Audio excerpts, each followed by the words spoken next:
Cool. Let's get right into this right here. So, just a little background story. What I'm going to be talking about today is this lady who is a college professor, Tabia Lee. Now, she was working for they call it DEI, which is diversity, equity, and inclusion. They literally have a whole department in a lot of these universities based on diversity, equity, and inclusion. This lady here, she appears to be mixed race, phenotypically, Tabia Lee. But I don't know, black identified, or I mean, a lot of the media, a lot of the sources, they're literally labeling her as just being black. But we're gonna get into a little bit of this. There's been a lot of riffraff. I'm seeing on Twitter, in the Twitter sphere, some of it here on YouTube. Obviously, this clip here I'm going to share is a short segment, short clip here with Tucker Carlson. Because obviously, people on the right have definitely picked this up, and they're going to kind of exploit this situation or highlight some of the hypocrisies we see with the woke mob, the SJW situation. So let me get right into this stuff. So yeah, like I said, already a little background of Tapia Lee. I have the picture of her on the thumbnail, as you can see, and you'll see her here again very shortly. But basically, she's a college educator, works for diversity, equity, and inclusion it's a California community college that she works for. It's Anza. It's a community college. Now, I've attended a California community college, so just for as a side note. But let's get into this. Shocking video actually from within Stanford Law School, and it showed fair use, and this is Stanford University, March 9th. So yeah, fair use. Someone who identified as a quote diversity dean lecturing a sitting federal judge who's a serious person on the quote harms that he caused. And that video got us thinking about the state of colleges and universities in this country. Why are there so many diversity deans, and why are they like this? Tabia Lee is a former diversity director at Anza College. She was removed from her role for questioning the school's this is a lady here, anti-racist. And you look at her just right away, phenotypically, you're like, and when I saw this, I tried to look into some details, like, is she mixed race or how does she identify? But there's not a whole lot that I could find as of yet I mean, this is new developments, about a week old.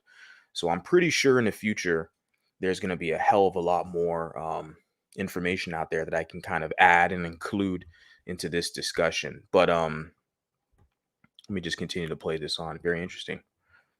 Policies, and she joins us now. Ms. Lee, thank you so much for coming on. So tell us your story, if you would, because it's a little shocking, honestly, but I think it tells us a lot about the state of higher education. Well, thank you, Tuck.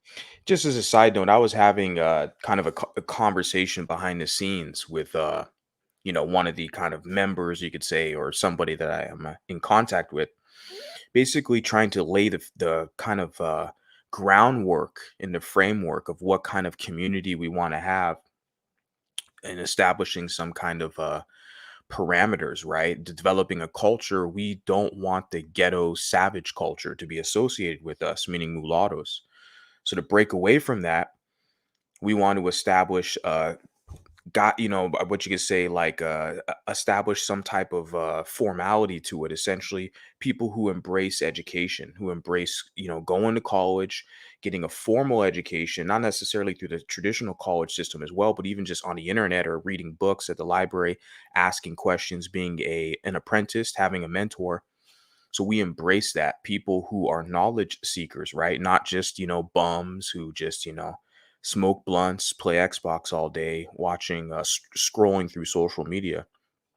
So we want to, for me personally, because I'm college educated, I have a bachelor's, but I want to surround myself with people who are on my level or even smarter, right? That helps me kind of, increase my game, so to speak. But I was having this conversation with this dude, basically, short combo, basically highlighting, that we need to have more college educated people around our network, our circles, right? But I agree with what he made a very valid point. He basically stated that, a lot of these colleges, these institutions, these universities, they're pushing the SJW woke shit. I mean, it's over 9,000, the level. I mean, I've seen it when even the university I attended, where they have, it's insane the type of SJW stuff they push on these universities. I mean, I could go into it, but maybe at another time. But it's insane. It's insane. And I see that with a lot of people. They get kind of indoctrinated in a lot of that stuff. They go to the college being a heterosexual, straight, normal person. They go out of college, you know, being a rainbow, reading rainbow, pro whack, identity extremists, like we saw with that one biracial brat, right? We all saw that biracial brat who had a white father, even though her mama was a black queen, she wanted to throw her whole entire white side under the bus, calling her father a Trump guy. That was because of universities, right? She paints her hair purple, half of her hair purple, gets piercings all over the damn place, you know. And of course, the blacks will use you. Of course, you'll be a good little mule for them, serving them so they can get closer to massa. And your dumbass, your biracial dumbass, gets nothing in return except for fake acceptance. But a lot of these mulattoes, see, they're going to eventually find out. And they're going to be going on the internet to do a little research. And of course, they're going to find my channel. They're going to come here. And there will be a vetting process, of course. And I'm just one dude. I'm just one guy who has the balls to get up here on the microphone and talk. There's going to be more. Okay, there's going to be more. It's inevitable. The trends we're seeing with the rhetoric, the back and with the black identity extremists and all the people on YouTube and on Twitter and everywhere, there's only going to be more people like me that are going to emerge onto the scene. So that's a good thing. But let me continue on with this. I was hired on at Anza College in 2021 as a faculty director of an Office of Equity, Social Justice, and Multicultural Education. And this was my lifelong dream of a tenure track faculty leadership position. Yeah. And I thought that I would be afforded, the academic freedom and freedom of expression that's available to any faculty member. And what I discovered was that as I started to, enact my teaching approach, which I was very transparent about when I was hired on, what I seek to do is bring together people of diverse and divergent perspectives and to identify points of commonality between those so that we can best serve our students. As I began to do that work, there was a severe backlash from some of the extremists on the campus who identified themselves as woke.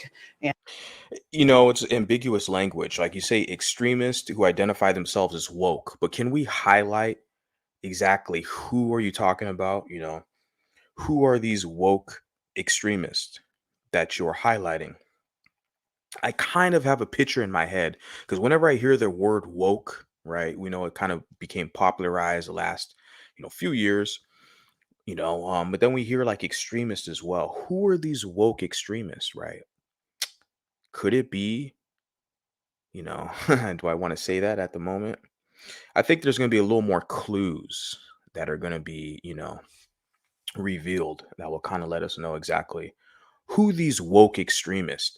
See, she's not the right black. And at her age, she's older than me.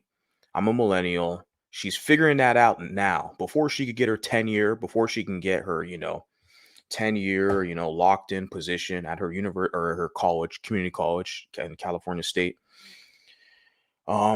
She's coming to realize you're not the right black. You want to serve the blacks and you're not the right black, and so, and also, like I said, the intersectionality angle is in there as well, right? They talk about woke extremists, that right there, like I said, there's kind of ambiguous, not highlighting where we're getting at, but it's going to be super hardcore militant black, but also super hardcore militant LGBT. And what do you got when you put both of those together? You got BLM. So let's continue on. And as aligned with critical social justice ideology. And they attacked me viciously.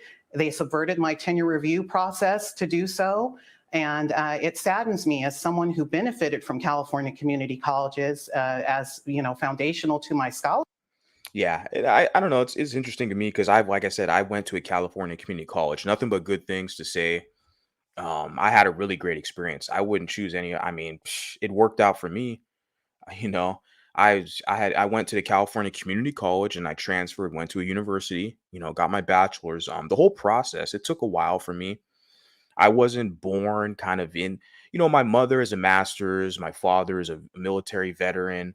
Um, my sister is a double major, double bachelor. So I like people in my family are college educated. But me myself, I don't want to get into my whole personal, situation right now, but I didn't even think, the whole going through the whole process to get a degree and all this stuff was even, something that was obtainable even at that moment while I was in it. But I was just happy to learn. But I have nothing but good things to say about the California Community College system and the schools. They have a ton of schools in California. I think it's one of the largest. The Cal State University system is one of the largest in the country. That's the university system, but even their community colleges are well funded.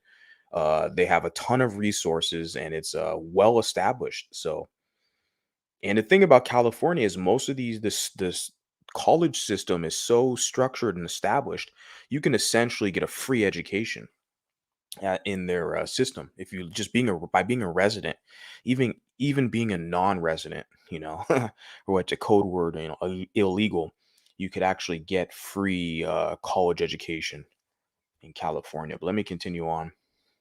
Scholarship and to who I am today, to see the state that we're in and to see the tenure review process misused and abused by individuals for reasons of not wanting to have multiple perspectives and viewpoint diversity and critical thinking, which is part of the mission of California community colleges. So as well as a side note, I got the link in the chat.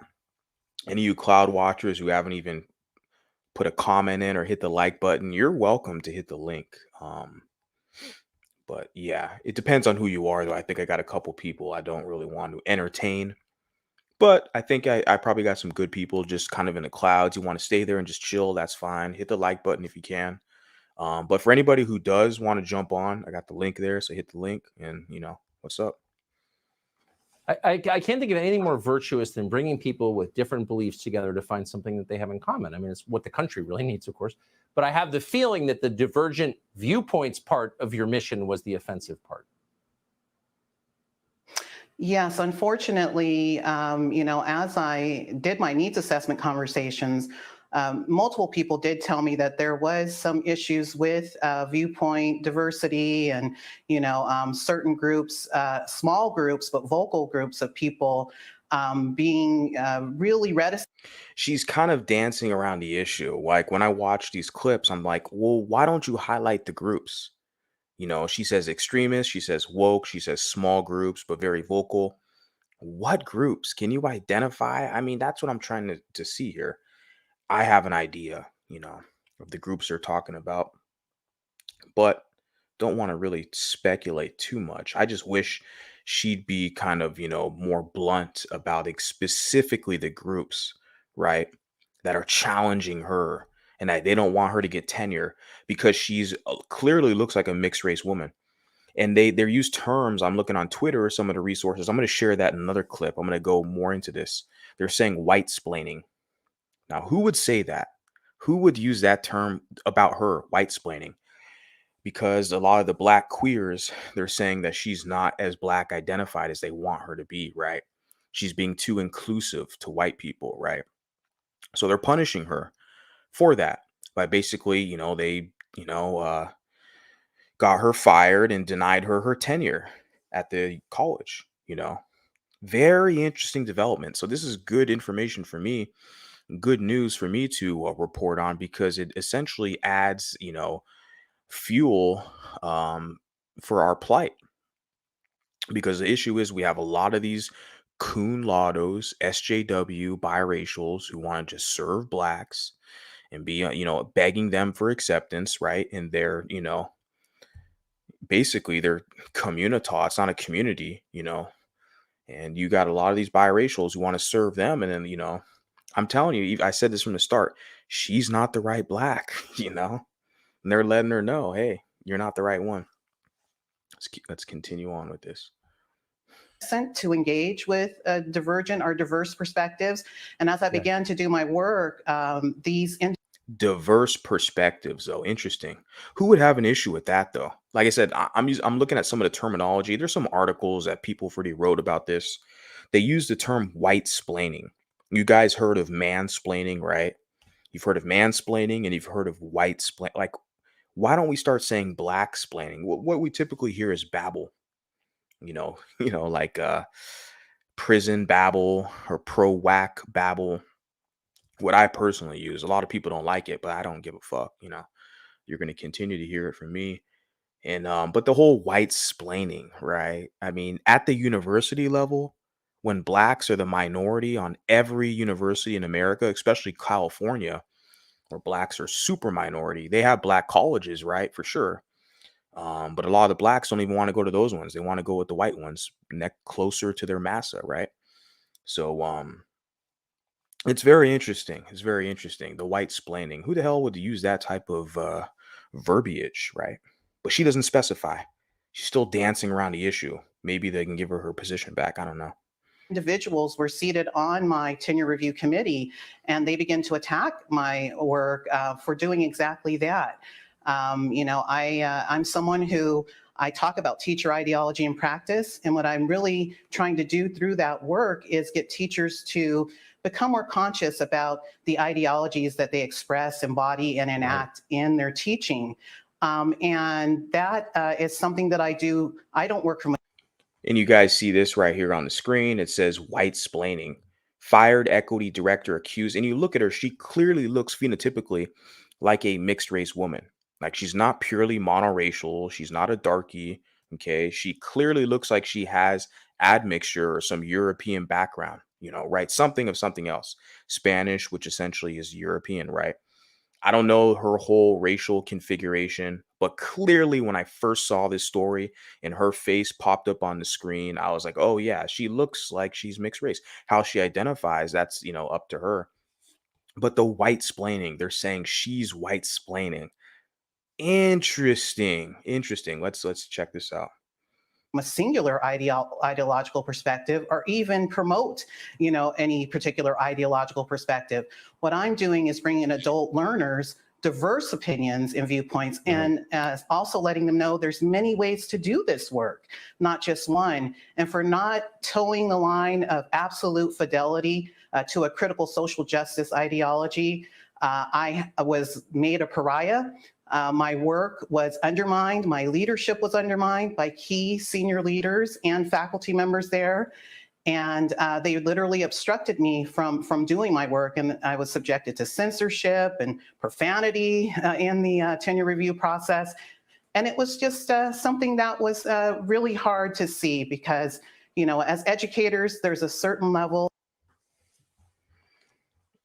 It was Miss Pearly Things, right? Or some people call her, you know, just pasty things, right? Miss Ann, right? Because all the people over there in the black winosphere, okay, the red pill Pookies, yeah, it's amazing how they let that woman go. Any woman, I mean, it's, because these blacks, I mean, they serve women. It's this mother goddess complex. In black, it's the only culture, okay, in America where the women run shit.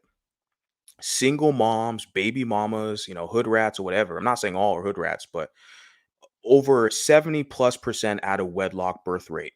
Literally, most of them are raised by single moms. Okay. They worship women.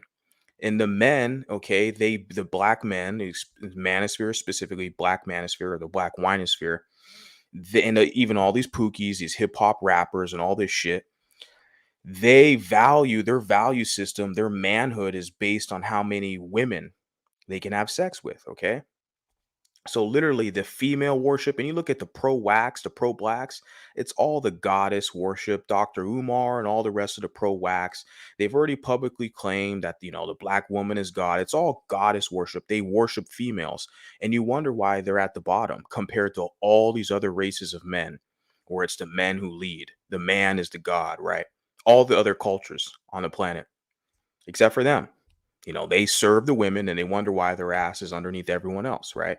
So it's funny you say Miss Ann because I've heard that in reference to just pearly things.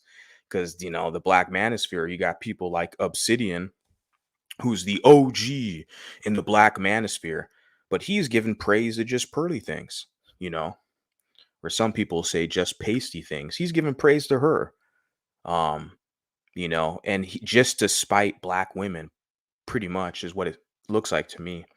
Never really listened to Obsidian. I've jumped in his chat, listened to his stream a few times. He's too boring. He's too old, antiquated. He's out of touch with the newer generation. He's an old Xer. These Xers are still holding on to the community. They want to repair the community.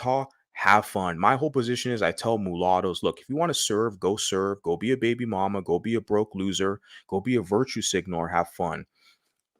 I'm trying to network and build and pull in other mulattoes who are serious, looking at the geopolitical perspective and building something new. I'm not trying to save the community. Wrong guy over here. But Obsidian seems like he does. But he was praising Miss Ann, like you say here, or just pasty things, basically praising her in spite of Black women, seemed like to me. I don't know. A lot of those Black Manosphere guys, I mean, if you're associated with that shit, that's a whole nother topic. Of professionalism and civil discourse that we should engage everyone with, whether Yes. they're different from us or not. I hope you sue them into the Stone Age. And it's so nice of you to come on and tell your story tonight, which is a scary story. Nice. Another mulatto popped up on the screen. Bongino. I know the pro wax don't like him either. So I got another clip here. As I got the link dropped. I don't know what you people are doing. If you want to jump in to this to my MMA cage match here. Not really, just kind of a late night creep. I usually don't do streams this late, but I plan on doing this a couple hours earlier, but want to see what everyone else had going on. And why not? Why not? I got a student I have to consult with tomorrow morning, early in the morning. I have a student from Germany I have to consult with, but that's going to be in like several hours, so I can still get some rest and do what I do. But I'm happy to be here. I'll be back tomorrow. I'm going to be back every day. Shit, I'm not going anywhere. I don't know what you fuckers think. You're gonna try to get rid of me, run me off. The mulattoes are here, and they are dangerous, right? Just like the irritated genie told you. Didn't the irritated genie tell you guys that, right? All you Black pros, pro wax. The mulattoes are here, and they are dangerous. Yeah, you're damn fucking right. So this is another clip I found, but this is with the interview with Megyn Kelly. Like I said, I went on Twitter earlier. I'm partially banned from Twitter, so I have to use a whole nother like separate account to kind of look up shit. There's a lot of juicy information over on Twitter, as you guys probably know.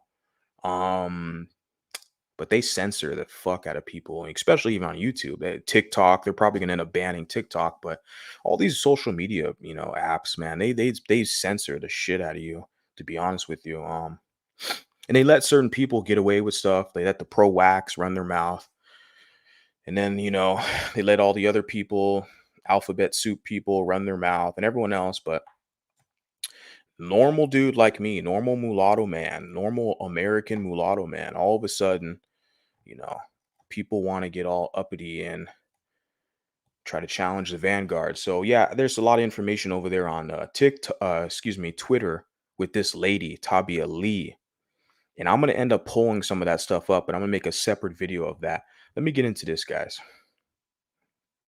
Now, this is Megyn Kelly. It's funny. She was a Fox News correspondent. I think you guys kind of know the background with her. She interviewed Trump.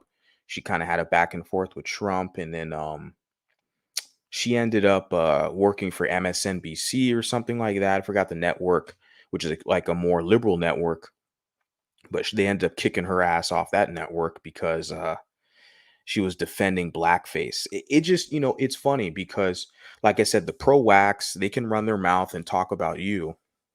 You say anything about them, people want to paint you as a racist and a bad guy. It's like, I'm in a position now, I don't give a shit, that doesn't mean nothing to me. Those, like I said, and then you'll have a lot of these biracial cowards, okay, these coon lotto social justice warrior biracials who just want a black ass to kiss, they will sit there and, basically be like, well, we do have privilege because we're light skinned and white people are nicer to us than they are to the darkies. So we have privileges. You have a lot. I'm seeing them when I look at these mixed race spaces. That's why I was like, look, I got to create my own group, create my own YouTube channel. I got to create my own shit. I see too many SJW liberal coon lottos who just want a black ass to kiss and serve blacks. I'm like, why the fuck do you even want to identify as being mixed if you just want to feel sorry and serve blacks? It doesn't make any sense to me. There's this unbelievable quote that they said they wanted a black person to do this job. Fair use Apparently, again. I'm the Fair wrong use kind again. of black. What do you mean by that? What happened? Yeah, she's the wrong kind of black. Let me repeat that as well. That's what I said earlier too. Yeah, you look at her, you're like, yeah, you're the wrong kind of black, okay? Because you don't got a big nose that takes up half of your face. You don't have the skin complexion to be a proud victim. And you're not LGBT identified. I don't know if she is LGBT identified, but that's the perfect combo. Okay, that's the whole Kimberly Crenshaw intersectionality. Number one, got to be dark skin. Number two, you got to be from the hood. Got to be from the hood. Listen to Nipsey Hussle. Number three, you got to be kind of a rainbow coalition, alphabet soup identified. Then you're good. Then you're good in the hood. You're in the club, right? She doesn't probably fit all those criteria. She doesn't check all those boxes. So she's not the right kind of black, right? Okay. You gotta listen to Nipsey Hussle. You gotta be a scumbag from the hood who could barely speak English. Then you're straight. It's all good. She doesn't fit that criteria. She's not the right black. So they're gonna tell her, hey, you don't have your tenure. What I want to get back into that is the funny thing is because a lot of these, SJW biracials want to sit around and tell you, well, we're more privileged. We have light skin. We're treated better. But I'm like, you're a minority in this country, which is a constitutional republic, a social democracy where the majority rules and a minority loses. Your ass is in a small minority. I mean, your numbers as mulattoes are larger than a lot of these other groups who have a lot of power. They've acquired power. Like I always mention, East Indians, for example, have like one of the highest net household incomes of any demographic. Yet they're like 1% of the US population, but they have the whole hotel motel business on lock. Okay. Around the country, I've been to all white states like Oregon, and you still got East Indians out there that are running businesses. And they're in other businesses, obviously, as well, the technological kind of industries, right? With the tech support and stuff like that. And I'm sitting there like, okay, mulattoes were a larger number than them. But yet so many of these SJW mulattoes are black identified. They want to find a black ass to kiss. They want to vote Democrat. They want a virtue signal because they feel like that's their only way to be known in this world is to serve under blacks, right? And so your numbers are lower than them. The community, right? The community goes out of their way to create you, and your numbers are lower than them, but they feel like they have some light skin privilege. I hear a lot of the women say this shit. I'm gonna say it, because it's the women. I see it. I don't hear the guys say that. I don't, because with the guys, you mean people will test your ass if you're light skinned. You're perceived as being weak, but when you're a woman, you're light skinned. You're perceived as being feminine. Darker skin's perceived as being masculine. We all know this. Okay, it's like I'm saying when I hear these little privileged comments about light skin being treated better, privilege, I'm hearing that from women. I'm gonna just say it. Okay, I'm not trying to be really divisive, but I gotta say it because like I said, I don't hear the guys say that. Never heard a mulatto man, light skinned man be like, oh yeah, I got it easier. People are nicer to me because I'm light skinned. What the fuck? Everyone challenges your ass. You gotta learn how to fight. You don't hear me bitching and complaining about it. I'm up here basically to speak to you guys and let you know there's gonna be people who listen to me who are gonna agree. They're going to agree. They're going to hit the like button. They're going to consult with me behind the scenes if they're too coward to do it publicly. They're going to consult with me. So let me continue on because I'm kind of rambling. There's this unbelievable quote that they said they wanted a black person to do this job. Apparently, I'm the wrong kind of black. They wanted a black to do the job, but she's the wrong kind of black.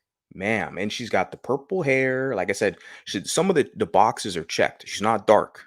So that's that, I was thinking about this the other day, thinking about my kind of, you know, some of the discussions I wanted to have. Basically, the whole brown paper bag test, right? The blacks in America, the community, they're the ones who uphold the brown paper bag test today in America, right? They always cry and reference in America how it was white people who you would be welcome into a business if you were lighter in the brown paper bag. But today, if you're dealing with these blacks, okay, where there's no community kind of business infrastructure, but if you deal with them, you're in their circles, you want to be down with the hood. They uphold the brown paper bag test, okay. So if you're not dark, they're gonna basically say, "Well, you ain't black, you don't listen to Nipsey Hussle, right?" And so she's the wrong kind of black. That's essentially what I'm getting at here.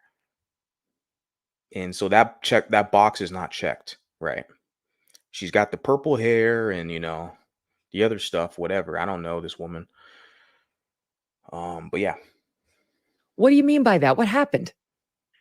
Well, soon into my work at the Anza College, I was being accused of white speaking and whitesplaining and supporting white supremacy.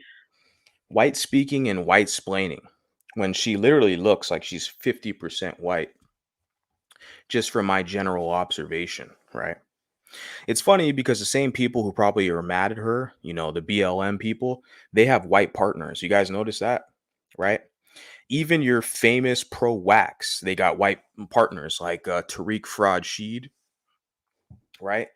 Tariq Fraud Sheed, who could be another woke extremist if you want to go there. I just think he's just a pro whack grifter, because they know that, let me see if I got it right here. Yeah. I don't think I even need to do that right now. I got that in the can, waiting another time. I've already talked about it before. Tariq Fraud Sheed, his partner is a mulatto woman. Dr. Umar is married to two different women, but one of his wives is mulatto. Look at her. You're like, okay, yeah, typical pro whack. And then Professor Grift, right? He's married to a mulatto woman. And he got Phil Advise show, right? I think his channel is called The Black Delegation or something like that. He's married to a Hispanic woman. So you see that with the pro whacks, right? They literally sleep white, marry non-white, non-black. They marry non-black. They sleep white. They have, mixed kids. Most of these pro whacks, the ones who are vocal, I should say, not most, but the ones who are extremely vocal with their YouTube channels and social media and all that. But what you often find out is they still want to implement this kind of black supremacy victim ideology where it's victimhood leverage. Whoever has the most victimhood points, they get put at the top. So number one, like I said, you got to be dark skinned. Okay. Got to be a darkie. Number two, you got to identify as LGBT in some capacity. Okay. Number three, it's a class base. You got to be from the hood. Okay, you got to be from the hood. You got to listen to Nipsey Hussle, be struggling from the hood, single parent household, whatever. There's different criterias they have in place, and that falls in line with intersectionality. She didn't fit the bill. She wasn't the right black. She got her wake up call later than I did. I got my wake up call a few years ago. We call it my biracial wake up call. She didn't get hers till later on. A lot of them don't. I'm seeing that now. I've consult with older people, older mulattoes, like in their 50s and stuff. A lot of them are getting their wake up call way later. I'm like, damn. That's why I sit here today. I'm just like, damn, I'm so happy that I realized this shit. Going into college, I was like, oh, dude, I'm not going to serve the rest of my life serving these blacks at the bottom. I'm not doing it. I got to create my own shit, have my own space. And there's going to be people who are going to like it. They're not going to like it. Good. But I'm not going to stop. All for the offensive act of attempting to, set an agenda for my team meetings and to collaborate on identifying projects that we could work on together. It was something that I'd never encountered in my lifelong trek of teaching, especially in diversity, equity, and inclusion spaces. And from there, I had to unpack and uncover what they were meaning. Because I'm from the Central Valley. I was born in Stockton, and raised in Lodi, California, and Shout out to Nick and Nate Diaz. Shout out to the Diaz brothers. Stockton 209. Shout out to the Diaz brothers. my understanding of white supremacy always had to do with organizations like the KKK and neo-Nazi organizations. So to have someone call me a white supremacist was something that I just never encountered in my life as a racialized Black woman. My goodness. I mean, this is like you know, this is the sort of the line that we hear all too often. Like what they said, Larry Elder was the black face of white supremacy. Now, even being Black does not save you from being called a white supremacist with this sort of crazy leftist group that is so ideologically bent on injecting race and their beliefs into everything. I understand one of the complaints they had against you was you had at one point been critical of Patrisse Cullors, one of the founders of BLM, who is all over the news for having allegedly done some sketchy things financially when it comes to that group. They were Yeah. We all know, like, it's interesting. She stated that she's racialized Black woman, right?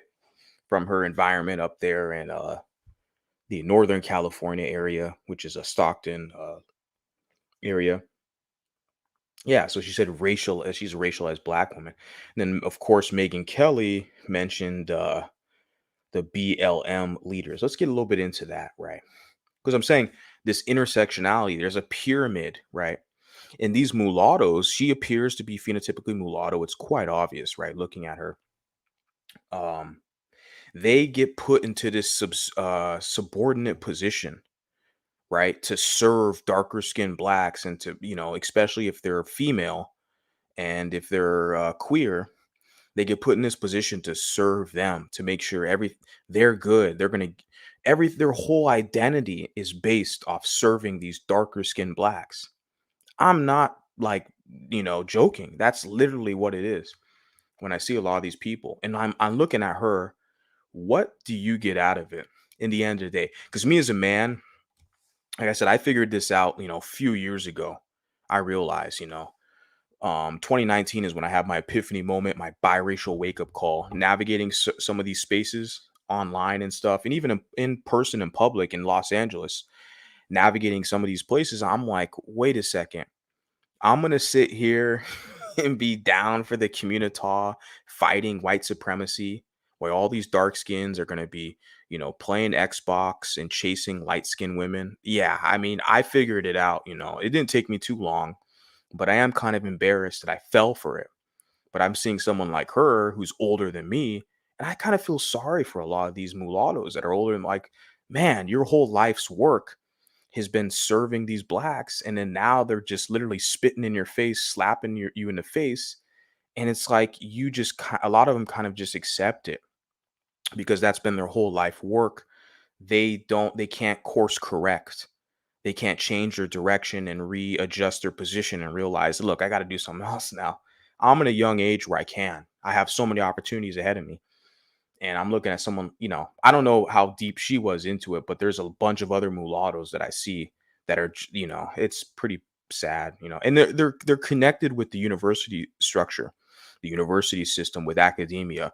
That's one critical thing. That's their vehicle they use to push this pro-whack stuff, is they use the university system, right? Like I said, you have Black schools, you have Black institutions, right? It's funny because all these Black institutions are named after white men. In the Black institutions, all your HBCUs, they were essentially created for the mulatto offspring of the white plantation class, right? But a lot of these Blacks don't even want to go to those damn schools. They want to go to the white schools close to their massa to be integrated. And then when all those white kids end up doing blackface or mocking their ass, they want to go and cry about it. Well, what the hell did you expect? Do you not know history? Let me continue on because they were mad that you deigned to criticize her. Actually, Megyn, it was it was Alicia Garza. It was Alicia Garza. Yes. When I started my position in 2021 at the Anza, they were doing this program where the school, the president's office, purchased hundreds of Alicia Garza's book, The Purpose of Power. And so when I came in, one of my first tenure track And it says right here, guys, former faculty DEI director. DEI is diversity, equity, and inclusion. Now, that is kind of a new acronym that's emerged. I don't know how old it's been. I think it's probably the past maybe less than a decade, maybe the past 5 years with all this woke SJW shit. And a lot of mulattoes find themselves in that position. In order to get fake acceptance from blacks, they're put in this subordinate position to serve them, to use their light skin privilege to serve blacks, right? And of course, they don't get shit in return except for fake acceptance. Um, and she's finding out the hard way. She lost her damn job. I mean, when your whole infrastructure, your economy, your career is literally based around that, you put yourself in a vulnerable position. You put yourself in for her, and there's other mulattoes as well who, like I said, they're tied in with the university structure, who were in that position. But the DEI, like I said, that's kind of a new phenomenon. I have a colleague. Well, he's actually a close friend, an old roommate. He's a business major, and he was talking to me a lot about that DEI because I didn't really see a lot of that when I went to school. Diversity, equity, inclusion. I saw the woke shit. I saw the pro alphabet stuff. I saw a lot of that and the pro whack stuff too. When the school I went to was only like the university was only like 5%, if that, black. But they wanted their own little safe space. It's funny though too. Like you're a minority on the campus, but do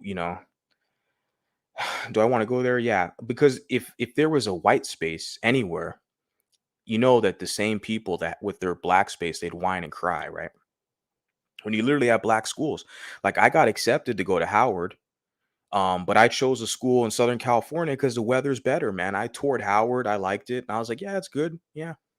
I'm really happy now that I didn't choose Howard, but I'm not saying it's a bad school, Howard University. There's a lot of scandal with corruption there, people like embezzling money and stealing funds and stuff, like the financial aid funds. There's been a lot of stories the past few years with Howard, but I think there's a lot of history there at that school. What I'm saying is that the school I chose was better fit for me because of the weather. I'm acclimated. I'm from Southern California, so I'm acclimated to the Pacific Coast and the weather there versus the kind of humid, swampy weather in Washington, D.C.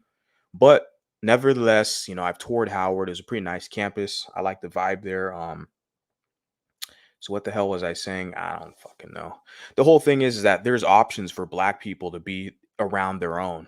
If they want to go to Spelman or any of these other HBCUs, Howard or whatever, they can be around their own, but they choose to be close to their white massa and they want their own little space, their own little small space there. And then, I mean, I don't know, man. I don't get it. And for those of us who are the mix, the fusion, the hybrid, the mulatto, we're sitting there looking at this, analyzing this, like, what the fuck? Where's our space? Well, we're making it now. Okay. And for someone like her, she's older. Okay. And like I said, a lot of times these people who are you know, boomers and Xers, they didn't have an option. They only had a pathway to blackness, right? Me as a millennial, mulatto millennial, realize we have our own. We're carving it out. We're not asking. And me, I'm not being nice about it. I'm not one of these SJW, coon lotto, liberal guys. I'm not being nice about it. And I know a lot of people aren't going to like me. It is what it is. You can go create your own channel, create your own social media, and do what you do. If you think it's a better fit, you don't like the word mulatto, so you want to use mixed so you can include all your other little fruity friends. That's on you. Okay, but I'm doing something specific that's for those of us who have a specific, unique plight in this country, meaning mulatto people. Let me continue on before I get into trouble.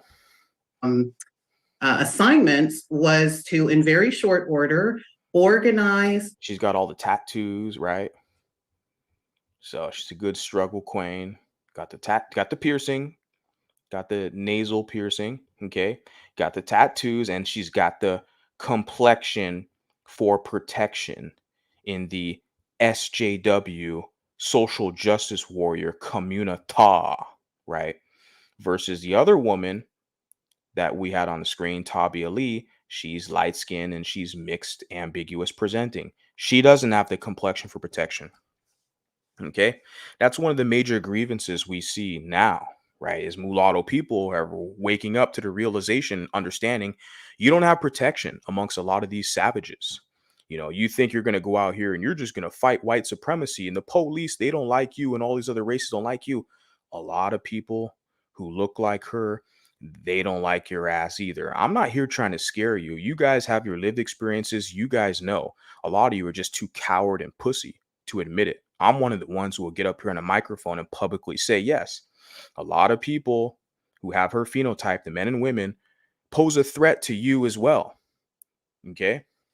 So you don't have protection there. You guys are going to figure it out one way or another. Students and to facilitate a fireside chat with Alicia Garza, and this would be on Zoom. And so I very quickly, without knowing very much, organized and reached out to colleagues who were kind enough to recommend students to me. I organized those students. We collaborated on how the event would flow. The students were very excited that Alicia Garza was going to be visiting and that they would get to, directly ask her. The students were excited. Well, historically, colleges in America are known for being super liberal incubators. Okay, liberal incubators, and and it's more so slanted, skewed towards a female student population, right? So maybe those are the people who are kind of excited to hear Alicia Garza speak. What's up? We got another mulatto millennial in the house, millennial mulatto. False acceptance is deadly. Many are naive enough to fall for it. I think me and you are kind of an age range where we kind of, you know, we see things a little bit differently, than some of these older people. Like I said, I don't shame them too much, and I think that's what I have to work on personally, because I think I kind of ran away some people who are older because I'm kind of more, enthusiastic, me myself, maybe a little too blunt, assertive. I tend to piss people off. I use choice words to kind of, elicit emotion with some of the people in the audience. I intend to do that. I want to make people feel something, because it's funny, because a lot of people will use choice words about us, and it's okay. It's perfectly fine. It's not considered, quote, hate speech, right? But not for long. I mean, eventually we're going to get on their ass and let them know what's up. Once we've officially organized and become more serious about this, a lot of these people just want to find their place and fit into the community. And like I said, some of the older cats, I got to be a little more patient, because they didn't have a pathway to mulatto-ness, right? They didn't feel like we could actually do something like this. With social media, this tool we have in front of us is extremely powerful. And a lot of the older people, they didn't feel like they couldn't do this. It was not conceivable to them. They could only either be black or white. It was easier for them to just be black. They felt like there was more acceptance. And I told you, the reason why blacks were more accepting is because they have to be. They're the losers in society. I know it's politically incorrect to say that, but they're literally at the bottom of every metric you measure, as far as education, as far as wealth, home ownership, everything. Okay. They're at the bottom. Even immigrants come over here, even black immigrants from Nigeria and the Caribbean, they far exceed black Americans. I'm partially black American. That's part of my stock, right? From my family. Um, and so I understand. I have a very kind of intimate relationship and understand this stuff. I'm speaking from firsthand knowledge, because it's part of my lineage, part of my family, is what you would call FBA or ADOS. And they're getting outperformed by everybody, even blacks from all across the planet. They come here, they outperform them. And yeah. So let me continue on. So it says, I think many of the older, such as the Gen X boomers, grew up being black identified. Yeah. Even these younger people, even younger than me, you're friends with some of them. I'm not going to name names, but you're friends with some of them. They're already black identified as well. So if I say something they don't like, they're going to come crying. They're going to DM me and come crying to me. You need to heal. You need to heal. You seems like it's like, why don't you go to the blacks and tell them they need to heal? You never do that. You notice that? All these SJW liberal mulattoes, right? They never go to to them and tell them they need to heal and stop being anti-mixed and anti-mulatto. They only come see. I'm like, I don't have any patience like a lot of these other people. We're in our early 30s and have more sophisticated tools to get our word of mouth out there. They didn't have them. Social media is extremely powerful, this tool we have in front of us, right? Like I said, as long as I have this microphone, internet connection, email address, a YouTube account, even if I'm not on YouTube, if I'm on Instagram or Spotify, wherever the fuck I'm on, I'm going to be speaking to your ass, to the public. So it doesn't matter. This is new to me.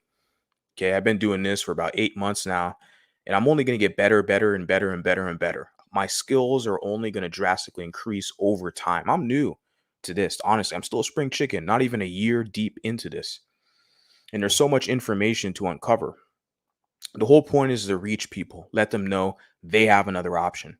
You don't have to be a coward and serving blacks, kissing their butt. You have another option. I'm not telling people to serve whites. You telling them to serve white supremacy, because a lot of the pro-wax, they'll tell you only have pick a side. They're only going to tell you have two options to pick, right? You notice the same pro-wax, they never tell Mexicans they only have two options to pick. They never tell Asians. They never tell Arabs. See, they respect those groups and their kind of autonomy over themselves to be their own people. With us, they look at us as a utilitarian population because the pro-wax, the black identity extremists, they push conspiracy theories by Chancellor Williams, the destruction of black civilization, all your favorite pro-wax, Tariq Rashid, who's married to a mulatto, Dr. Umois Johnson, who's married to a mulatta.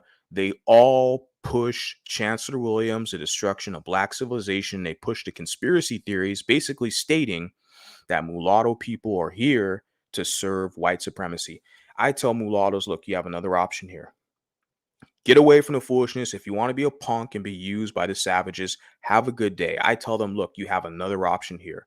We're establishing it. I'm not asking nicely. Okay. This is mine. I'm taking it. I'm demanding it. There's going to be those who come with me. There's going to be those who aren't. Good. This is only getting started now. So this is nothing yet. If you think this is bad now or this is extreme or whatever, I've only gotten started now, guys. So just wait. Questions. We collaborated on those questions and ranked them. And we decided, which student would ask theirs first. And there was just a lot of excitement around it. At the 11th hour, I was informed by the Dean of Equity and Engagement that per Alicia Garza's contract, she would not ask any questions, answer any questions that her management team did not write and that she did not have the pre-scripted answers for. And this was quite surprising. Wow. And I had to take this back to the students. And yeah, so she bumped heads with one of the BLM, Alicia Garza's, who's on the thumbnail. I put her picture on a thumbnail. She bumped heads with her regarding her book and a speaking engagement based off that. You're not the right black, man. You're too light-skinned. You don't fit into that kind of paradigm, right? To be a proud victim. Like I said, you got to be dark-skinned. You got to be from the hood. You got to listen to Nipsey Hussle. Then you good. Then you straight. Then the community will give you their blessings. You could be a proud victim like they are, right? And we were given a list of questions and we were directed to use those. The students were very offended by this. They said, we developed our questions and they're very different than what they're telling us. And so I circled back to the Dean of Equity and Engagement and I said, hey, can I see the contract? I'm familiar with speaker contracts and I've never heard anything like that. And she refused to allow me to see it. It actually took a Freedom of Information Act request from the Foundation Against Intolerance and Racism, who assisted me with that, to discover that A, the contract didn't say anything about questions that could or could be answered, and then B, that Alicia Garza was paid $10,000 to come onto Zoom and to perform questions that she had written with her management and that she had pre-scripted her answers for. So I'm so thankful to Foundation Against Intolerance and Racism for helping me to get to the truth of the matter, a little after it happened. Now, I love the look on Megan Kelly because she's such an opportunist. She is a smart lady. All these books back here. She's an attorney. Has a law degree. She's literally an attorney. And obviously, she's not practicing at the current moment because her media, gig is so lucrative. Same thing with Ben Shapiro. Ben Shapiro has a law degree, but he's not a practicing attorney because there's so much money in media, right? To have these kind of talk shows. And now she was forced to have her own independent network, what Sirius XM, so that's satellite radio. And then the Megan Kelly show, so I guess YouTube or whatever. Let's see what this is on. Yeah, her own channel, almost 1 million subscribers. 800,000 subscribers 9 days ago this video was published. But because she was on the major networks, right? Fox, she was a major contributor of Fox, and then she went to MSNBC. They essentially booted her off those networks, so now she's doing her own thing. But I'm looking at her like, no, she's actually very smart. This is a situation you want to milk, right? You want to milk this situation because it's the opposing side, right? The woke, which is BLM. BLM is the main culprit in the situation, who was against her. Like I said, you're not dark enough, ma'am. Okay, you look like a mixed woman. I know you probably don't identify as mixed. She said she's racialized black. She's having her biracial wake-up call a lot later than some of us over here, especially me. I'm talking about this. And then you're not dark enough, okay? And there's other elements there as well. But let me continue on. the disrespect. Because the skin color thing's very important, because you hear that from the colorism crybabies, this whole preference. They literally identify you as being a preference. Now that's the woman. The women do that. Because like I said, the blacks, they serve under women. It's a gynocracy. So even with the pro-wax, all your favorite pro-wax, they serve women. They literally worship women. All your rappers, all your basketball players, all your pro-wax leaders, they serve women. Black women run it. 75+% out of wedlock birth rate. The women run the community. So they're the ones who set the standards. They're the ones who set the parameters and protocol, right? And being that proud victim, they're the ones who make the rules. So that's why you have BLM, 3 black lesbian women who are literally, dictating who gets to be in the club, who gets to be a victim, right? She doesn't fit the criteria. Like I'm saying, she's figuring this out later on in her life. It's unfortunate. It sucks that she's in her career. She almost got tenure, which is essentially like grandfathered in to the university structure, right? Once you have tenure, literally 10 years, it's almost impossible to get you fired. You have to essentially just quit or retire. You're basically there. And they want to disrupt that. So I'm a younger dude figuring this out, navigating the world. And I'm looking online. I'm looking at all these black identity extremists just taking screenshots, and documenting stuff. I got a whole file and database. I'm like, dude, I'm not stopping. I have so much material now that this channel, will remain active literally for years. Even if something happens to this channel, I can create another channel. It will remain active. I have so much material, and this is a brand new development. So happy to talk with you guys about this, but I know it's kind of late. I mean, I don't really have any intentions to jump on here this late. I'm usually not, but I thought that it's actually, newsworthy. And I have some of you guys here in the chat that are watching. I appreciate you. I know a lot of cloud watchers, a lot of you guys aren't commenting. As long as you hit the like button and stay tuned, it's all good. So that I was accused of by one of my tenure review members was that during the event, the compromise I came to the students, they said, we're not going to do this because it's fake and it's not real. I said, well, maybe we can ask the questions they're giving us. And then as follow-up questions, you can kind of, work your questions in. And so they agreed to do that. And because that took place and the tenure review committee member was aware of that taking place, I was accused of disrespecting Alicia Garza. Now, during the event, there was no sign of it unless you noticed when. One of the things I wanted to highlight is that you can never win, right? You being a mixed person, light skinned person, if you're dealing with a dark skinned person, right? Especially in that realm, when it's not based off merit, it's based off victimhood points. It's not based off what you do, your merit, like any other normal person around the planet. It's a merit-based kind of society. Your work will prove, how you compete against other people. You're dealing with privilege because even Alicia Garza, she's dark skinned, whatever. She's, LGBT. She's living in a first world America, wealthiest nation in the world. She's very privileged, right? But she still wants to be a proud victim. There's points in that, and there's money to be made in that. Obviously, they've proved it with all the donations they receive. So with her, you can never win because you're literally light skinned, you look mixed, you look like you got a white mom or a white dad, whatever. You can't win with those type of people. And I know I have to say this to you. You're older than me.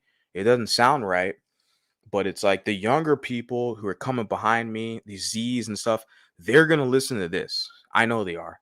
And as long as I get a couple of them to agree to hit the like, but I don't even give a shit about the likes or share or whatever. As long as they agree and they move forward navigating this society with this information, I'm happy. I'm not trying to get all you motherfuckers. I don't give a shit.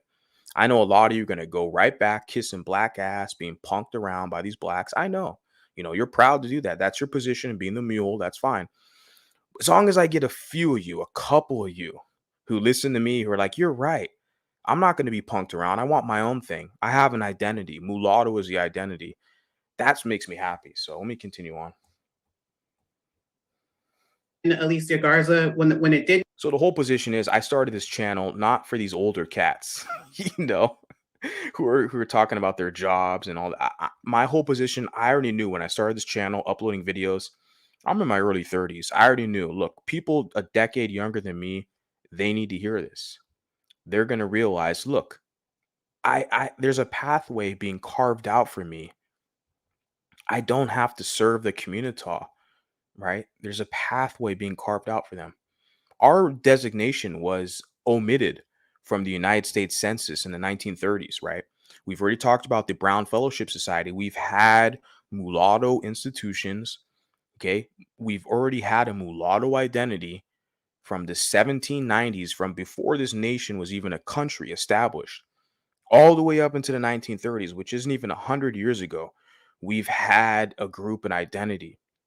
It's essentially been stolen from us. They've tried everything they've could to absorb us into the community. It's not working. Okay, here we are in 2023. It's not working. We're not all absorbed into the community. Get off script when the students weren't asking the questions she was asked, she became visibly uncomfortable if you were looking from a back channel. But as the 400 plus participants that were there, they thought it was a wonderful event and they didn't see any disrespect. And they said, wow, it was great, that she came here. So I was accused of disrespect because of the back channel things that happened. And because I wanted to support the students in their freedom of speech and freedom of expression to engage an author in an authentic way. And they were very respectful about it. And so was I. That's unbelievable. It's not like she was sitting down for an audience at Fox News, a focus group. This would presumably be an audience of fans who are supporting her. And yet, no, she couldn't do it, but got the $10,000 anyway. And the university running cover for her, as you point out, because they were misleading you about what was required and what wasn't by contract. Just to tell the audience again, this is Anza College, located just outside of San Jose, where Dr. Lee began working as faculty director for the Office of Equity, Social Justice, and Multicultural Education in August of 2021. 2 years later, they denied her tenure and ultimately let her go because she has some more heterodox views about some of these sacred issues, which presumably they knew about. Okay, I heard a buzzword there. I think I heard hetero. Let me continue on, maybe with the closed captions. Let's see if I can catch that. In August of 2021. 2 years later, they denied her tenure and ultimately let her go because she has some more heterodox views about. Heterodox views. Okay, they accused her of whitesplaining. Do you guys remember that? They said she's whitesplaining. Now they're saying ultimately let her go because she had some heterodox views. I've never heard that word in my life until today. Let me go check that out. And what does that mean? Because that's some academia jargon. Heterodox, not conforming uh, with accepted or orthodox standards or beliefs. Heterodox. Religious means, okay, scientists to buck the current thinking politicians, not party line. Okay. Very interesting choice of words.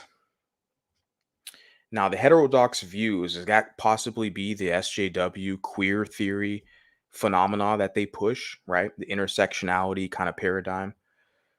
Hey, what's going on? We got Mulatto Northern Lights. It's always a pleasure to see you here. Thank you for stopping by. Heterodox, interesting. Some of these sacred issues, which presumably they knew about, Dr. Lee, when they hired you. You're not keeping your views a secret, and you weren't prior to this job. Yes, that's exactly correct, Megan. I went through a very rigorous interview process. I did teaching demonstrations, multiple panel interviews. I mean, she looks like she fits the job. I mean, she's got the purple hair, guys. I'm telling you, what it is, what they don't like is because she's light skinned. So Alicia Garza and all the other proud victims, they don't like that. Oh, she's got light skin. She looks mixed. She's white splaining. She's not black identified. That's what the issue is, right? Meaning black identified, meaning victim identified, proud victim, right? Begging white people for acceptance. She's not, she's looking at her, come on, guys. Come on. And something that the panelists, not all of them, but some of them did mention was that the office that I would be potentially serving in was a little too woke, and that they had alienated some of the faculty from the office because a little too woke. What does that mean? Because it's very ambiguous, right? There's a high level of ambiguity when you talk about woke. It's not clearly defined. Could it be, like I said, when I think of Alicia Garza, okay, it's the intersectionality philosophy, the fusion of black identity extremism and homosexuality. Okay, that's what you have, BLM. So when they talk about woke, that's what I'm getting at, right? It's no other demographic or ideology or identity that they're highlighting. It's not the immigration people, the DACA, the Hispanic. It's not them. It's not Arabic people in Islam. It's not them. It's not Hebrew Jewish people and their religion. It's not them. What do they talk about when they say woke? Because it's a kind of a code word. They're talking about the black identity extremists with their super pro LGBT philosophy. It's intertwined and intertangled. That's where you have BLM. That's why you have Alicia Garza, who has a problem with her. They're not really specifying this. She's kind of, tippy toeing, around the issue. She's not really being direct. When they talk, they say this about this extreme woke. Because I'm thinking, like, with the information she's given me, I'm like, oh, I get it. It's these black identity extremists, these, super high, proud victims who are also entrenched in the LGBT-ism, right? And literally, they're at a position now where they're going to try to cancel your ass for not being LGBT. I mean, literally, you go in some of these other places, they're literally calling you transphobic because you don't want to date a trans person. I'm not making this shit up. That's the type of stuff they have out here. If you are a straight man and you don't want to deal or you don't want to be with a transsexual person, they're going to call you transphobic. That's the type of people when they talk about this extreme woke. But on top of that, you have to add into the black identity extremist notion. She doesn't fit that criteria. She doesn't have the complexion for protection in the community. Okay, in the community, she's got to be darker than a brown paper bag. She's too light. She's lighter than a brown paper bag. So the community is going to try to prey on her, right? As they would, call them out and accuse them of being racist and so forth. And I assured the accuse them of being racist. Who does that in this society? Who's going to accuse who of being racist? Do we all know which demographic that is, right? The proud victims. Who's going to accuse who of being racist? That's very interesting. Let me kind of rewind that and highlight that. alienated some of the faculty from the office because they would, call them out and accuse them of being racist. The faculty member, the people who denied her tenure at this college, they would, basically frame some of the people, call them out as being a racist. Interesting. Who uses that as their defense? Of course, they're going to use it to me. I laugh. I laugh. I'm like, oh, okay, yeah, that's fine. You see me with all these pictures in Ghana, with all these African people. I love to hear what, and some of them, I don't hear it too often. A lot of people are just mad that I just, prefer mulatto women. I want to be around mulatto people. And I'm not asking, I'm just demanding it. I'm creating it right now. And a lot of people have an issue with that.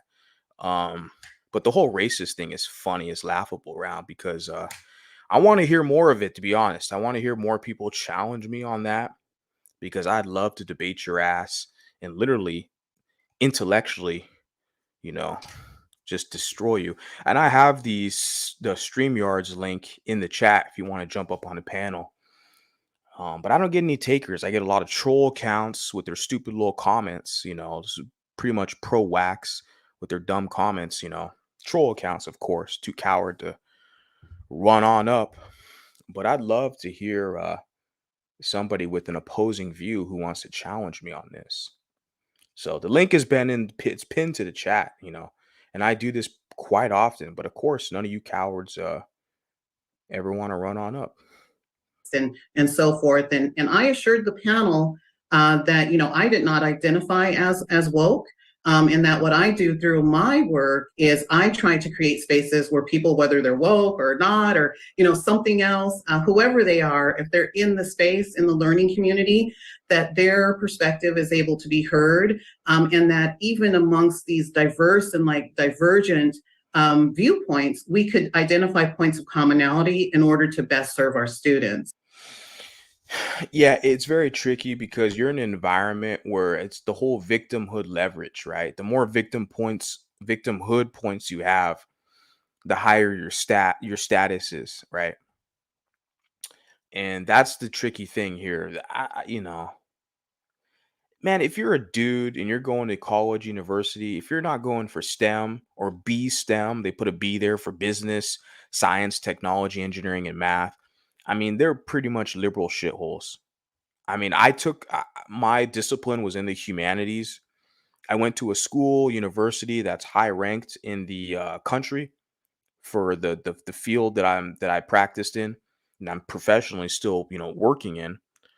And so it was a good school, it was a good choice. Like I said, the environment was good. It's kind of known as a party school, but it's a hell of a lot better than Howard University. So I made the right choice. I wouldn't change anything.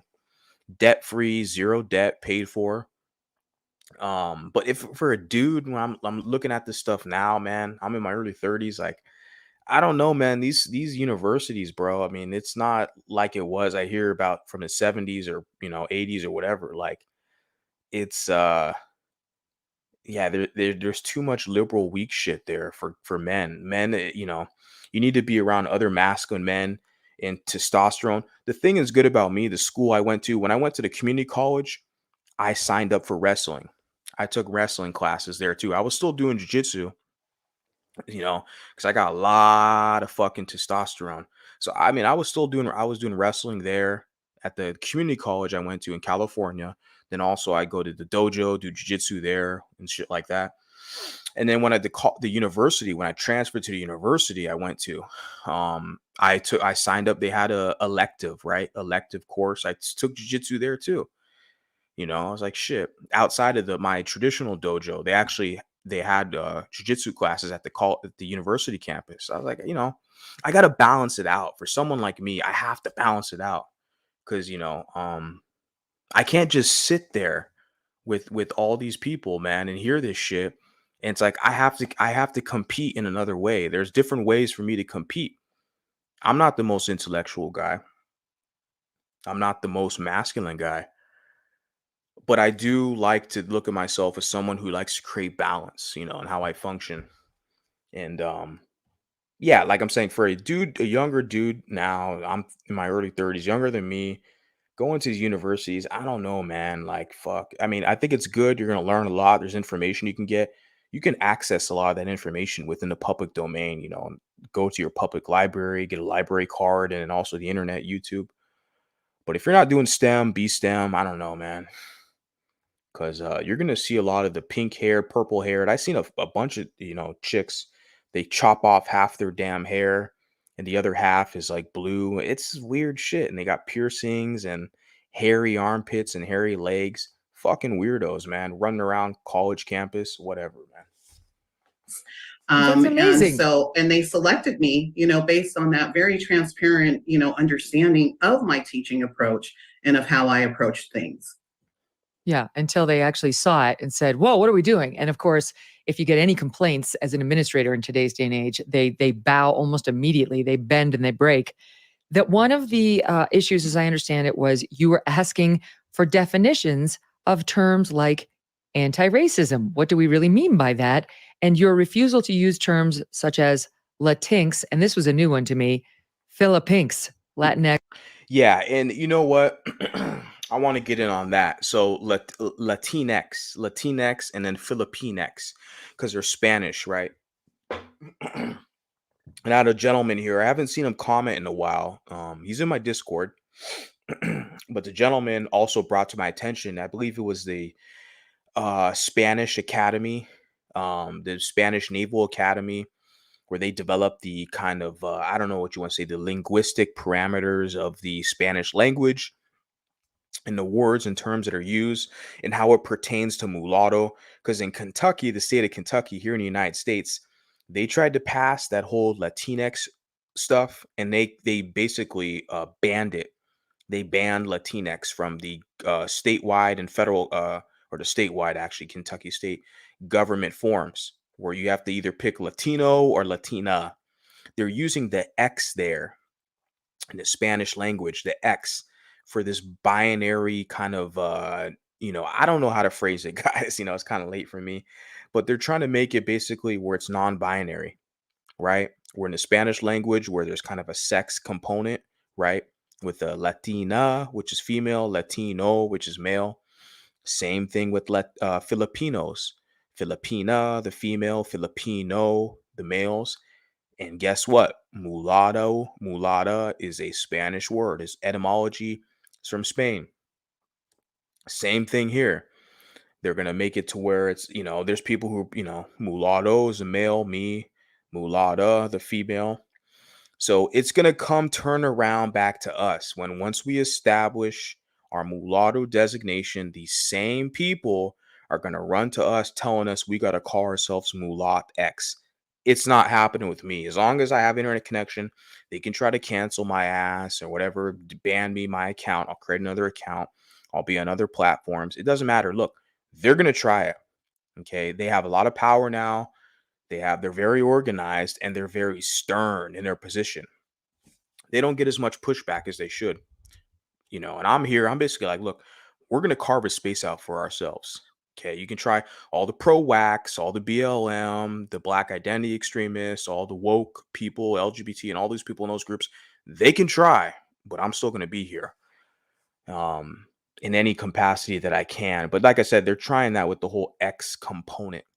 Latinx, Filipinx, and then of course the mulatto X. They're gonna try that shit. I'm telling you right now. I've already had someone behind the scenes try to essentially, literally look at, present some data to me. People were tired of that non-binary shit. Okay, there's two genders. There's men and women. Okay, if you have a problem with that, take it up with your massa. Okay, go. I don't know what else to tell you. X or Philippine X. You can pronounce it either way from what I understand. You also wanted to know why the B in black was being capitalized, but not the W in white. Now I see. That's a critical component. The B in black is black identity extremism. It's literally black supremacy. And essentially, because I'm consulting with some I'm consulting with some Brazilians as well. And I can see exactly when I'm looking at some of their literature, some of the discourse and discussions they're having. There's parallels here in America. They call it over there in Brazil. I'm going to talk about it. I'm actually in a podcast episode. They call it the Negro militancy. where they literally want to one drop everybody in Brazil. And there's a lot of mixed race. They call it mestico, mixed Brazilians. They want their mixed identity observed and acknowledged. They don't want to be one dropped into the community to serve with blacks, right? Same thing we're seeing here in America. We have mulattoes like myself who are stern and vocal, and more of you will join eventually. I already know it's inevitable. You're going to get your wake up call. Like I said, some get it later than others, like this lady here on the screen. She got hers later than than me. I know a lot of you, man. You're going to get your wake up call eventually. You're going to sit there and realize, well, I'm not going to serve blacks while they sit around and eat Popeye's chicken sandwiches, smoking blunts, chasing light skinned women, playing Xbox. I'm not going to serve them while they don't do none of the damn work. They don't do shit because look, they are already the ones perceived like you got to do all the work because you got to use your light skin privilege so you can be accepted into the community, right? I already knew this is gonna happen, so I kind of went on a tangent. She said something. From what I understand, you also wanted to know why the B in black was being capitalized. That's what it was. The B in black, right? Like I said, black identity, extremism, essentially black supremacy. Okay, that's why the people pushing back at her because she's slightly sympathetic towards white people. That's why they labeled her as being white-splaining. It's Negroes who are saying that foolishness, right? White-splaining. Because they're going to capitalize the B in black when they identify a people, but the white, they're going to minimalize the white when they identify people. And, that's literally black supremacy. And you see how in the colleges, they're pushing this stuff. And it's interwoven with LGBTism because it's black women. It's, primarily going to be black women, black queer women like this Alicia Garza lady, the BLM, Black Lesbians Matters. Those people, they're going to push this black queer theory. And like I said, it's based on this intersectionality to where number one, you're dark skinned, so you're a victim. Number two, you're a female, you're a victim. Number three, you're broke, you're poor, you're from the hood, you listen to Nipsey Hussle, you're a victim. And the next one is because you're LGBT identified. This lady probably only fits a couple of those criterias. That's why she's finding herself in a pickle here, where literally white people are bringing her on their conservative networks to kind of, basically analyze the situation. Like, wait a second. Yeah, it's blacks. The blacks are telling her you ain't black enough. You're not gay enough. You're not serving the community. You're white splaining. That's what they told her. They fired her ass, told her she's white splaining. And because she's questioning them, why are you capitalizing the B in black and not in the W? You're not capitalizing it. Isn't that divisive? Isn't that divisive? I mean, come on, guys. But of course not, not to the pro wax and all these BLM characters, right? That's what I wanted to point out. How it's that one-way situation, and we see that, and now we're challenging that. Yet people like me, the Mulatto Vanguard, other people who, of course, are going to support what I'm doing, they're going to challenge it as well. I'm just one of the more vocal ones at the moment. I'm new. I'm in my infancy stage at doing this. Over time, this will grow. Over time, this will grow. It's inevitable. It's inevitable. This is a brand new development with this lady. Like I said, this is a week ago. Brand new development. More stories like this are going to pop up. And of course, having this independent media, I'm going to jump on this and talk about this because this definitely falls in line with what we're doing here. We're trying to break away from serving these savages. We're establishing something for ourselves. She got her wake-up call later than us, and she probably didn't even get a wake-up call. She's probably going to go right back in. I don't know this lady, okay? I don't want to make any kind of assumptions, but I'm a younger dude, okay, with a lot of energy, a lot of testosterone, and I'm not serving the community. And a lot of people are going to be pissed off about that, but that's fine. They can hit the link, and they can tell me what's up. So, but not the W in white. Now I see why they called you a white supremacist. This will do it in today's day and age. Yes, and Megyn, I was not an administrator. My role is a faculty role. And that's why I took this role as a faculty director. And so I thought I would be afforded, all of the academic freedom protections and freedom of speech and expression, protections that a tenure track faculty member would be afforded. What I found was that my tenure review process was actually obstructed and subverted. Subverted, kind of like the future is golden. The future is golden. If you don't fall in line with her pro whack narrative, you're going to be subverted as well, right? And I asked myself, with these MGM characters who are, they claim to be mixed, but clearly they're black identified, serving blacks. Why the hell are you guys in the mixed discussion? I don't get this whole MGM thing, these golden characters. You guys are just black. You're black identified. You want to serve blacks, fit in with them. Why the hell are you in the mixed race discussion?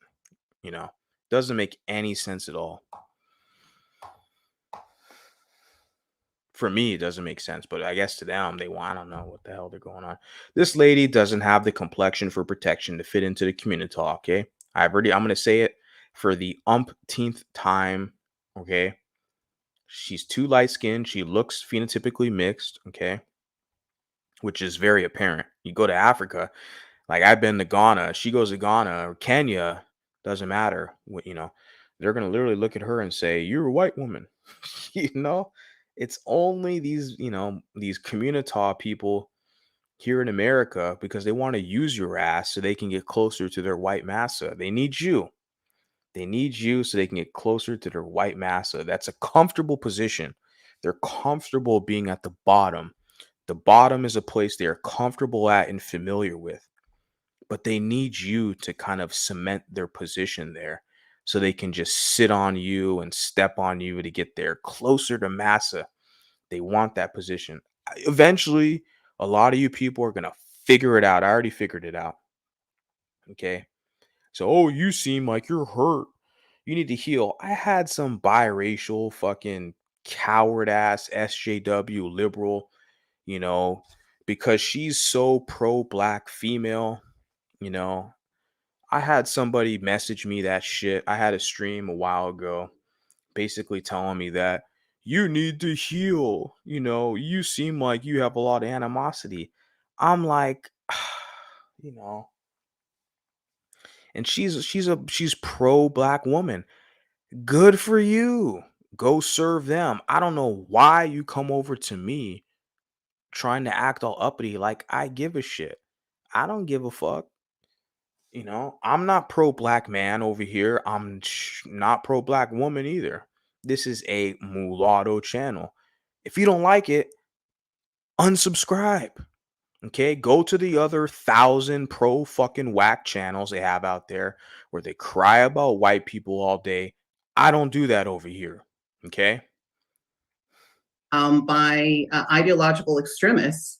And they were very open about it and very biased against me because they did not want me, creating these spaces. I did over 60 hours of needs assessment conversations when I first started. And a constant theme was people identifying that, the space here isn't one where we really talk about differences of opinion. There's kind of just one view that folks push. One view, which is the victim paradigm, which is pro black, pro LGBT. Yeah, so it's essentially kind of like an echo chamber, is what people say. Yeah, basically.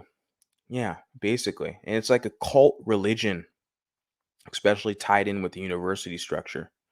Oh, yeah. I mean, to me, I'm surprised when I look at you. You got your purple hair. I'm looking at you like, damn, they didn't accept you. Like I said, the university I attended, I saw one. I was taking a course, and this is a white, Caucasian girl who had half of her hair was cut. She had the other half was blue and shit, piercings, looked gross, looked very pasty and pale, and it was funny because there was some, good looking Caucasian woman in the class, but this one stood out. She was gross. Half of her hair was gone. The other half was blue. Looked like a fucking weirdo. That's not normal, okay, guys? Call it alt, whatever the hell you want to call it. And she's sitting up there talking about toxic masculinity. I knew she was full of shit. She's part of the LGBT movement, sitting there trying to throw men under the bus. And I sit there, I was like, man, I didn't publicly say anything, until now. I'm not like, decide to have a YouTube channel. But I was sitting there in the class like this, young lady is a fucking idiot, Toxic masculinity is what she said. when it's obvious looking at her that she's attracted to women. See, you don't like the fact that men can attract women. That's what her issue was. That's why she's talking about toxic masculinity. And I'm sitting there like, really? The extreme elements, the competitive elements for me as a man is what literally attracts women. You can't make this shit up. And I saw this lady. So I'm saying she had the blue hair, and then you look at this woman here with her purple hair. It's like, yo, you probably fit in. But like I said, you got to be dark skinned because blacks in 2023, they uphold the brown paper bag test. You got to be darker than a brown paper bag if you want to be down with the community. If you're light skinned like you, that's an issue. You got your wake up call later than me, sis. And hey, I sympathize with you. I'm highlighting this, I'm sharing this with the public. Um, yeah, and more you are gonna get your wake up call too. It is what it is. And I didn't give much credence to it, but I heard it more and more. And then as I started to experience it, I knew why I was getting those warnings initially. And it's really unfortunate, the things that have happened around it. In terms of those, some people are calling them gender neutral terms. I call them gender oppressive terms. And why I say that. So gender neutral, yeah, like I said, the kind of non-binary, with the foolishness what they're talking about with the Latin X and the Philippine X. And I'm telling you, they're in the same people who push that shit. They don't like the word mulatto. Okay. Because, like I said, they serve blacks and they understand historically mulattoes because we are hybrid of European culture, which means we have access to the information, the technology, the wealth. So therefore, we could become elevated, become closer to them in proximity in most regards, in which would mean blacks would be, underneath and behind, right? And this is historically speaking. Because of that, they don't like the word mulatto. They don't want to resurrect the term. They hate the term. They're against it. They want to use all inclusive terms like mixed and biracial, innocuous terms to essentially include everyone in a group, to erase the whole, race conversation, right? To form a pan-racial kind of agenda society, which I don't see that ever happening, to be honest with you. But that's what they're going to try to do. But they're not going to use me to do that shit. Fuck that. That's why I'm here. I'm a very stern and assertive proponent of the mulatto designation. A lot of people are gonna, they're gonna be bothered by it, but it's not. It's really. I'd love to see what they can do about it because, yeah, got to continue on. So. At Megyn, is because those words like Latinx or Philippines or however folks want to pronounce it, they're inventions of the ivory tower. I worked for 10 years in East Los Angeles public middle schools. Not once did any student or community member in the working class communities that I serve ever use those terms to describe. Yeah, nobody uses it's made up shit. Latinx and Filipinx. She said the ivory tower. So like academia, which is, like I said, it's entrenched with LGBTism, the LGBT cult mafia. And yeah, it's like nobody says Latinx unless you go on a college campus. People say Latino, Latina, Filipina, Filipino. Very common. Same thing with mulatto. The thing I see is like this lady Jasmine. I made a video. I'm gonna post it pretty soon on TikTok where she called herself a light-skinned mulatto girl. Now, the correct, right, kind of pronunciation should say mulatta girl, which we have in the chat, which is very accurate. Appreciate you being here. Mulatta Northern Lights, right? She's correctly identifying herself. And then, of course, we have here, gentleman, millennial mulatto. So we have people here who have the correct pronunciation. And we understand that. We're rocking with that. That's, to us, it's normal for us. But you have these kind of reading rainbow people, alternative lifestyle people who want to confuse things. They want to make things messy. Well, you guys got to put an X there to make it but I'm not doing that over here, okay? Okay, because the same people who want to do that, they're already going to use mixed, right? Like I said, to include everybody. They're going to use the other innocuous terms. No, I'm a mulatto, okay? And then we have ladies here who are mulatta, They are the female kind of complement of me and of the men, you know. So we already have vernacular in place. We don't need to switch things up and add in all this other foolishness to make people more confused. Let me continue on. It's almost done. By themselves. Sherry from Omaha, Nebraska has this to say about Genucel. Quote, I have sensitive skin and I am careful about all. I think that's actually it. I think that is it. Look, 5, 10, even 15. Yeah, it's her like her ad whatever.